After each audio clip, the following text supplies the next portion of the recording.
அதில் 50% முரசொலி மாறனுடைய மனைவி மல்லிகா மாறனும், இன்னொரு 50% தயாளு அம்மாள், அதாவது ஸ்டாலினுடைய அம்மா, இவங்களும் ஆளுக்கு 50%ன்னு வைக்கிறாங்க.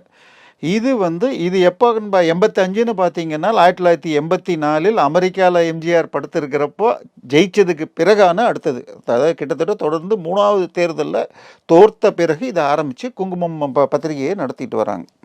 இந்த நேரத்தில் நமது அப்போ இவருக்கு வயசு பார்த்தீங்கன்னா கலாநிதி மாறனுக்கு 20 வயசு, 1965 அவர் பிறந்திருக்கார். ஸோ அந்த டயத்தில் அவருக்கு ரோல் கிடையாது. 2003 வரை கூட அவருக்கு ஒரு ஷேர் கூட முரசொலி மாறன் உயிரோடு இருந்தவரை கொடுக்கவில்லை.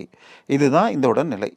90களில் இவர் முதல்ல பூமாலைன்னு ஒரு வீடியோ கேசட் மேகசின் ஆரம்பிக்கிறார். இப்போ நம்ம எப்படி யூடியூப் போடுறோமோ ஒரு வாரத்துக்கு நியூஸ் எல்லாத்தையும் எடுத்து ஒரு கேசட்டாக போட்டு அதை கொடுக்கறதுன்னு ஆரம்பிக்கிறார். இதற்கு முன்னோடின்னு சொன்னால் இந்தியா டுடே நியூஸ் ட்ராக் அப்படின்னு ஒரு இது வச்சுருந்தாங்க. அதை காப்பி அடித்து இவர் பண்ணுறார். அதுக்கு இப்போ அதன் பிறகு 2003 உங்களுக்கு டிவி சேனல்கள் கொண்டு வரணும் அப்படிங்கிறப்ப சன் டிவி, சன் நெட்வொர்க்குன்னு ஆரம்பிக்கிறாங்க.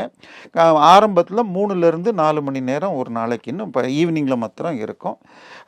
இங்கேருந்து நம்ம ரிலே பண்ண முடியாது. ஃபிலிப்பைன்ஸில் போய் இது பண்ணும். சில இன்டர்வியூஸுக்காக ஃபிலிப்பைன்ஸுக்கு இங்கேருந்து போய் கூட லைவில் போடணுன்னா அங்கே போனால் தான் பண்ண முடியும்னு சொல்லி பண்ணியிருக்காங்க.